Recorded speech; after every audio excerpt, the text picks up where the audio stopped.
برادران ملت اسلامیہ، السلام علیکم ورحمۃ اللہ وبرکاتہ۔ الحمد للہ وکفا وسلام علی حبیبہ المصطفى، اما بعد فاعوذ باللہ من الشیطان الرجیم، بسم اللہ الرحمن الرحیم۔ ان اللہ وملائکتہ یصلون علی النبی یا ایہا الذین آمنوا صلوا علیہ وسلموا تسلیما۔ اللهم صل على سيدنا محمد معدن الجود والكرم وآله وأصحابه الكرام وابنه الكريم وبارك وسلم صلاة دائمة سرمدا أبدا۔ قال الله تعالى في كلامه البليغ: أعوذ بالله من الشيطان الرجيم، ألا إن أولياء الله لا خوف عليهم ولا هم يحزنون الذين آمنوا وكانوا يتقون لهم البشرى في الحياة الدنيا وفي الآخرة۔ صدق اللہ مولانا العظیم۔ حضرات، قرآن عظیم کی آیات بینات یہ ببانگ دہل ہمیں اعلان کرتی ہیں کہ دنیا میں کچھ لوگ ایسے ہیں جن کو دنیا کی کسی بھی بڑی طاقت کا کوئی خوف نہیں ہوتا، اور نہ ہی کسی بڑی پاورفل طاقت کو دیکھ کر کے وہ گھبراتے ہیں۔ کبھی ایسا نہیں ہوتا۔ قرآن ان کے متعلق اعلان کر رہا ہے، اور یہ ہوتے کون ہیں جو بالکل بے خوف ہو کر زندگی گزارتے ہیں؟ وہ اللہ کے اولیاء کی جماعت ہے۔ الا ان اولیاء اللہ لا خوف علیہم، جو اللہ کے ولی ہیں۔ ولی کون ہوتا ہے؟ ولی کے کئی معنی ہیں، دوست کے بھی ہیں، مددگار کے بھی ہیں، غلام کے بھی ہیں، مولا کے بھی ہیں، آقا کے بھی ہیں۔ یہاں پر جو اللہ کے اولیاء کا معنی لیا جاتا ہے وہ اللہ کے دوست، اللہ کے محبوب۔ وجہ یہ ہے کہ جو پیدا ہوتے ہی دنیا میں اللہ اکبر کی آواز سن کر کے آیا ہو، جس کا مطلب یہ ہوتا ہے اللہ سب سے بڑا ہے۔ جب بھی ہمارے گھر بچہ پیدا ہوتا ہے، کسی بھی مسلمان گھر میں، اس کے کانوں میں سب سے پہلی جو آواز ہم دیتے ہیں وہ اذان کی، اللہ اکبر، اللہ اکبر، اللہ سب سے بڑا ہے، اللہ سب سے بڑا ہے۔ اور مسلمان کی زندگی جب ختم ہونے کو آتی ہے، ہماری روح نکل جائے اور ہمیں کفن دے کر جنازہ لا کر امام کے سامنے رکھا جاتا ہے، امام پھر ہمارے جنازے پر سب سے پہلی تکبیر جو باندھتا ہے اللہ اکبر کہہ کر، اللہ سب سے بڑا ہے۔ مسلمان کی یہ زندگی اس بات کے بیچ میں ہے کہ آیا تھا دنیا میں اللہ اکبر کہتے ہوئے، اور جا بھی رہا ہے دنیا سے تو اللہ اکبر کہتے ہوئے۔ جو اللہ کو سب سے بڑا مانتا ہو تو پھر دنیا کی کون سی ایسی طاقت ہے جو اسے خوف زدہ کر سکے؟ اسے کون سی طاقت ہے جو ڈرا سکے؟ لیکن بہت سارے ایسے ہیں کہ غفلت میں آ کر کے وہ کسی اور کو بڑا سمجھ لیتے ہیں، کبھی حالات کو بڑا سمجھتے ہیں، کبھی تخت و تاج کو بڑا سمجھ لیتے ہیں، کبھی طاقت و قوت کو، فوج کو، نظام کو، ان کا رعب اپنے سینے پر ڈال کر کے جینے لگ جاتے ہیں، جبکہ اللہ تعالیٰ فرماتا فَلَا تَخْشَوْهُمْ وَاخْشَوْنِي، ان سے مت ڈرو، مجھ سے ڈرو۔ اللہ کا خوف جس کے دل میں آ گیا، اللہ اس کو ہر خوف سے آزاد کرتا ہے، ہر خوف سے آزاد کرتا ہے۔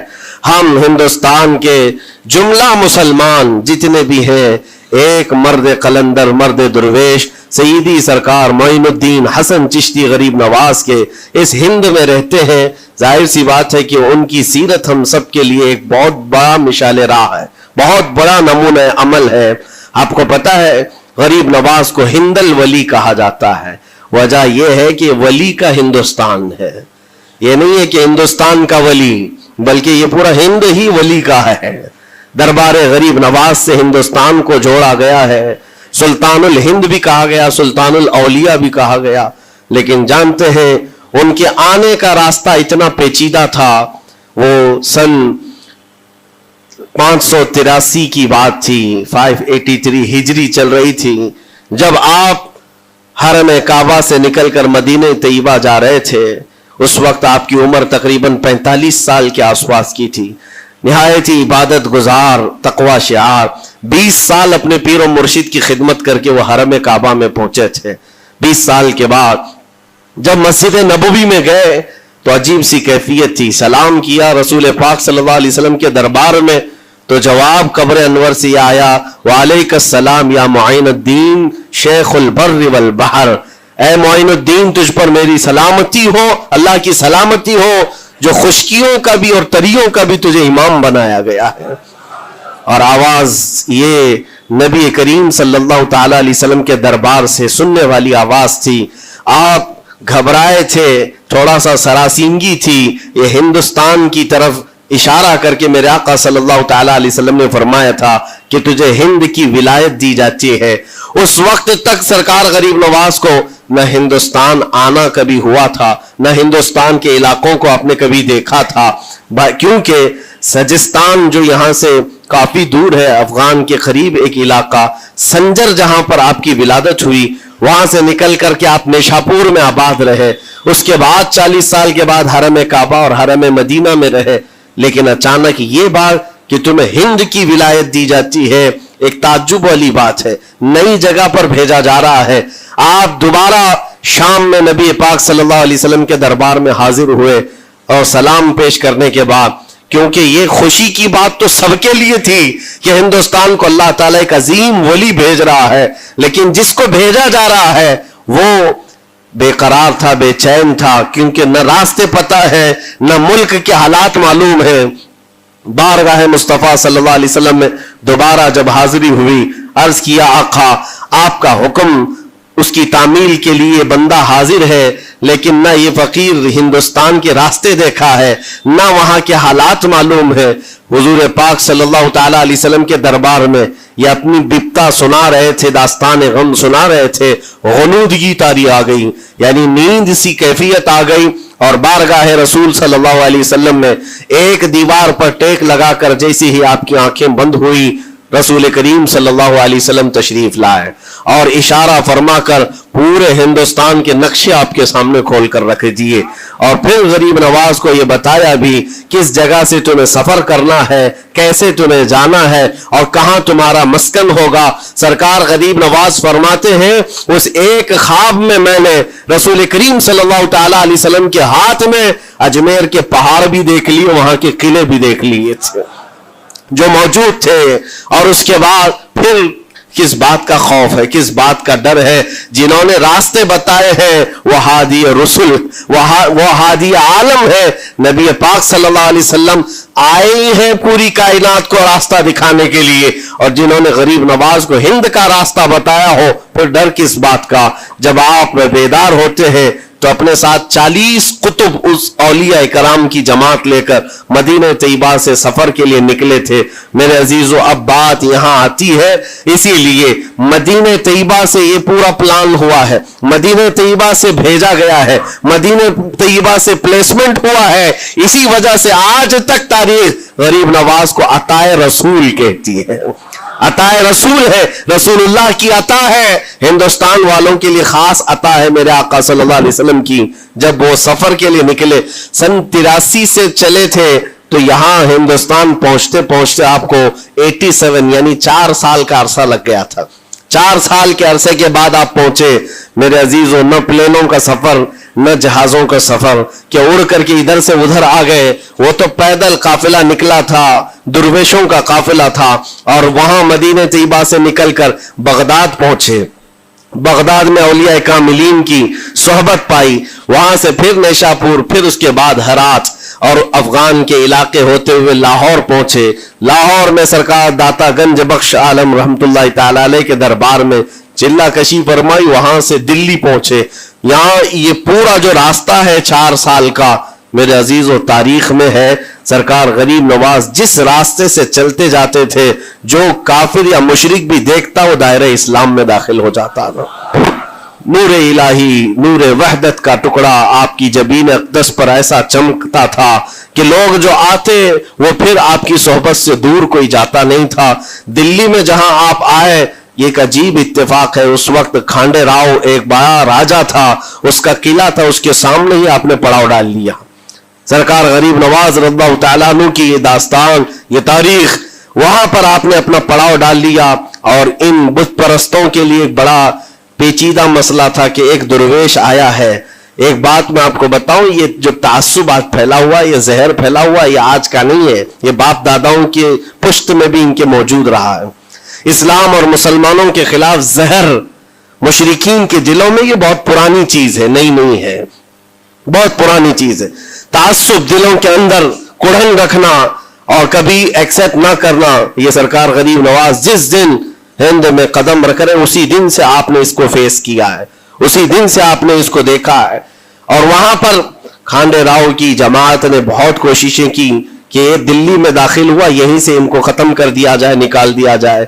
لیکن عجیب اتفاق یہ ہے کہ یہ جو جماعت آئی تھی سرکار غریب نواز کے ساتھ, نہ ان کے ہاتھوں میں تلوار ہے, نہ بھالے ہیں, نہ چاقو ہے, نہ چھری ہے.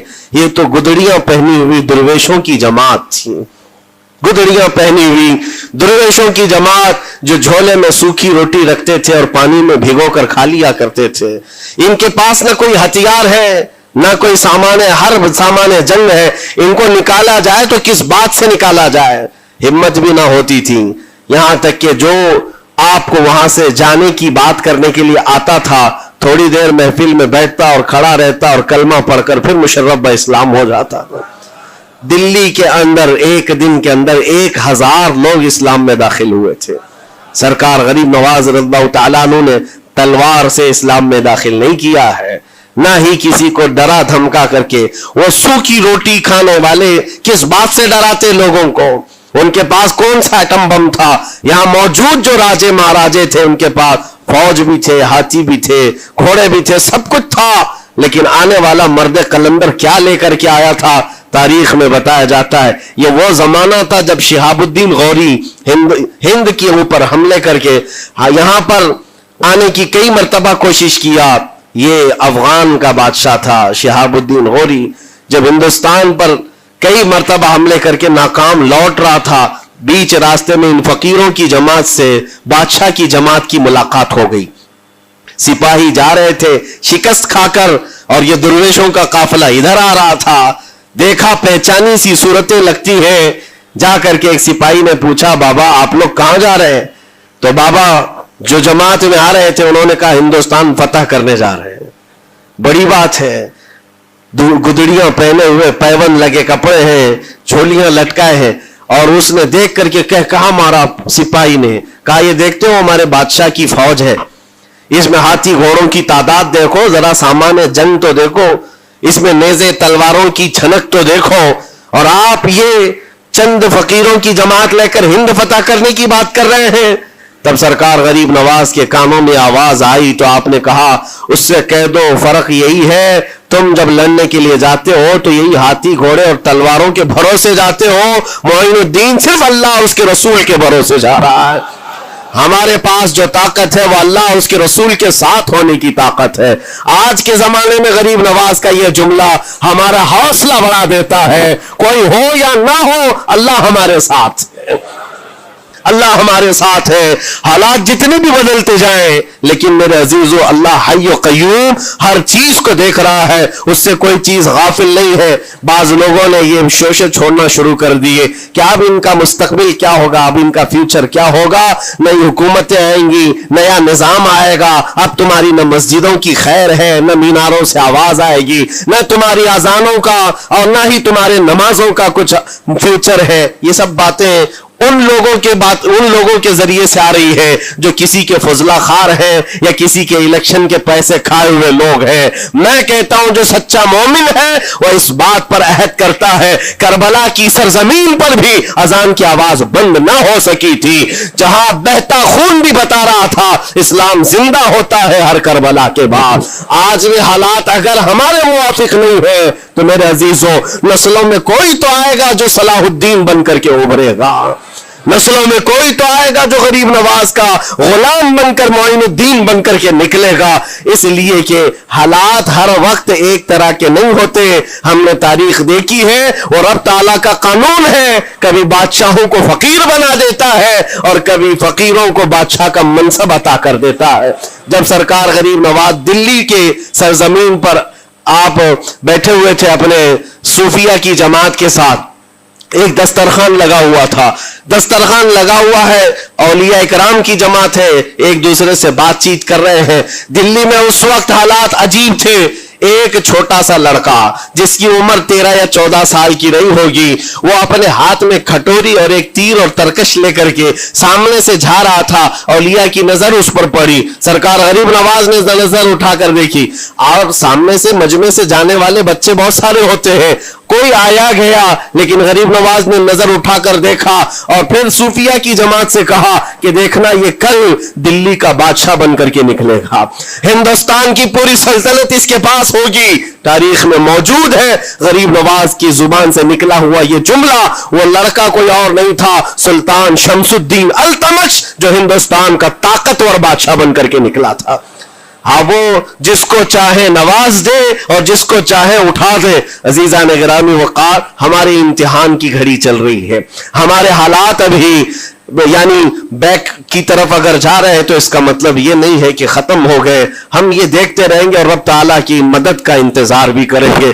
ہمارے ساتھ جو کچھ بھی ظلم ہو یا ناانصافی ہو، ہر ایک چیز کے لیے ہم اتنا ہی کہتے ہیں یہ وقت بھی گزر جائے گا، رات ہمیشہ نہیں ہوتی، صبح کا اجالا ضرور آئے گا، صبح کا اجالا آئے گا۔ عزیزان گرامی وقار، سرکار غریب نواز رضی اللہ تعالیٰ عنہ کا وہ جملہ یاد رکھو، ہم اللہ اور اس کے رسول کے بھروسے جیتے ہیں، اللہ اور اس کے رسول کے بھروسے جیتے ہیں۔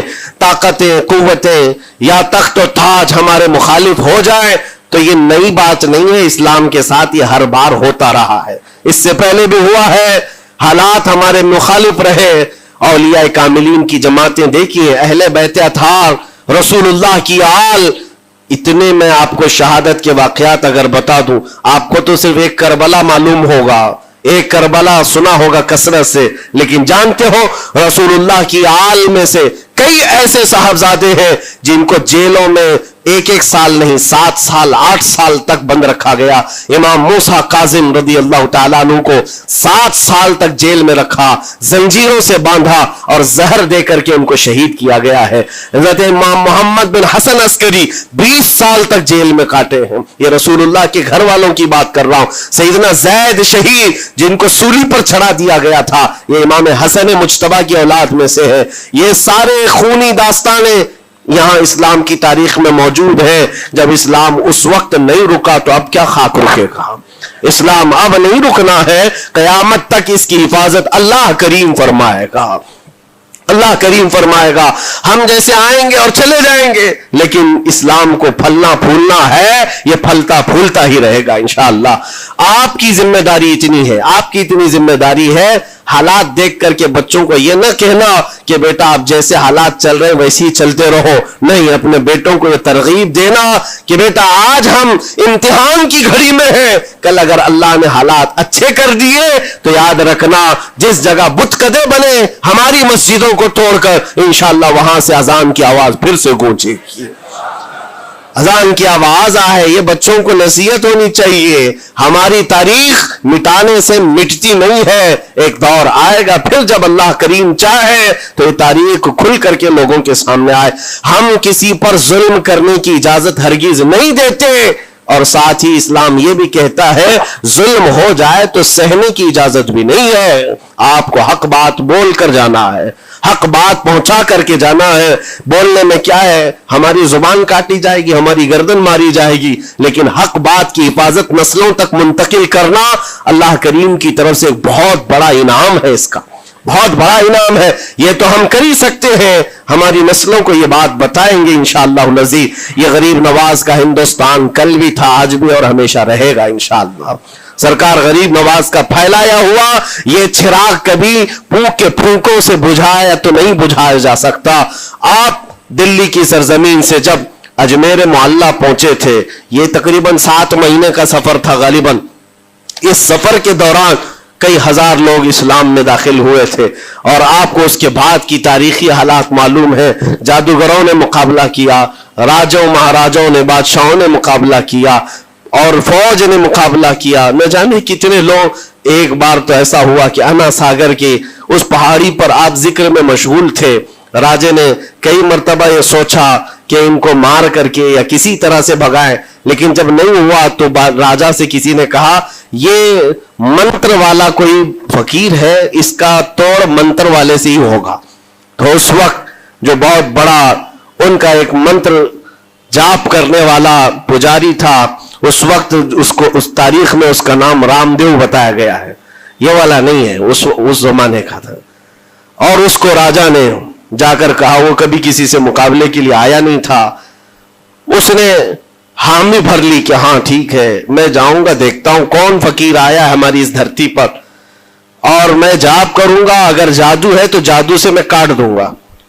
اس نے تقریباً اپنے ساتھ 400 یا 500 پجاریوں کو لیا، اور جب وہ آیا تو سرکار غریب نواز کے ساتھ 2 خادم تھے، آپ کے ساتھ صرف 2 خادم بیٹھے ہوئے تھے. کہا کہ حضور بہت بڑا مسئلہ ہے، پجاریوں کا جادو ہم پر حملہ آور ہے، ان کا جادوگر حملہ آور ہے، اور مقابلے کے لیے وہ لوگ میدان کے قریب آ چکے، پہاڑ کے نیچے ہیں، آپ اپنی چلہ گاہ سے اٹھتے ہیں جہاں پر آپ عبادت کر رہے تھے. کہا ٹھیک ہے ہم جاتے ہیں. اور اس کے بعد سرکار غریب نواز نے کہلا بھیجا اپنے خادم سے، کہو کہ وہ اپنا منتر پڑھیں، ہم اپنا منتر پڑھیں. وہ اپنا منتر پڑھیں جو بھی ان کے جادو کا ہے. اب جب وہ پنڈت نے، پجاری نے دیکھے بغیر اپنے سارے پجاریوں سے کہا کہ جیسے ہی وہ درویش آئے گا، وہ فقیر آئے گا، ہمارا یہ منتر ہے، یہ پڑھنا، وہ آگ میں بھسم ہو جائے گا، دنیا دیکھے گی. سبوں نے کہا ٹھیک ہے، لیکن ابھی کسی نے دیکھا نہیں تھا.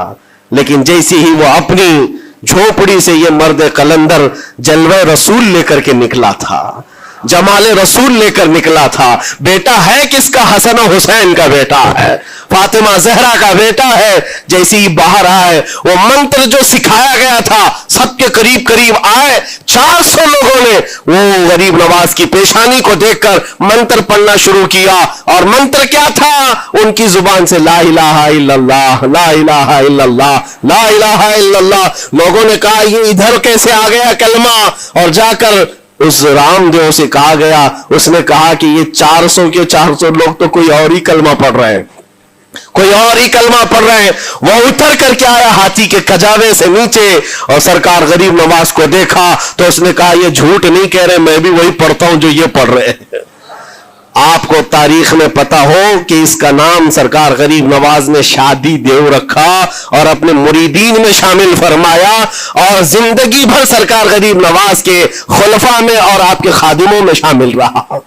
یہ تلوار سے اور چاقو بھالے نیزے سے نہیں کیا گیا تھا، وہ نور مصطفیٰ کی جلوہ گری تھی. جہاں نظر اٹھایا وہاں کے دلوں کی کالک کو دور کر کے ان کے دلوں کو بھی روشن فرما دیا تھا. آج ہم بھی یہی تمنا کرتے ہیں، اجمیر اسی لیے جاتے ہیں کہ ایک نظر ہم غریبوں پر پڑ جائے اور دل کا کالک اور دل کی کالک نکل جائے اور پھر دل چمکنے لگ جائے. کیونکہ اللہ کے ولیوں کی نظر جہاں پڑتی ہے وہ جگہ بھی روشن اور تابناک ہو جایا کرتی ہے. مولا کریم سرکار غریب نواز کی نسبتیں زندگی بھر ہمارے ساتھ قائم و دائم رکھے، اور پھر اپنی نسلوں کو بھی اللہ تعالیٰ ان کی غلامی میں شامل رکھے. اجمیر ہم جا نہ سکے، لیکن یہاں سے ہم یہ التجا کریں گے غریب نواز کے دربار میں، خواجہ ہند وہ دربار ہے اعلیٰ تیرا، کبھی محروم نہیں مانگنے والا تیرا. تیرے در کی یہ کرامت دیکھی ہے بارہا، تیرے در کی بارہا یہ کرامت دیکھی ہے، غریب آئے اور ہو گئے غریب نواز. وآخر دعوانا ان الحمدللہ رب العالمین. السلام علیکم.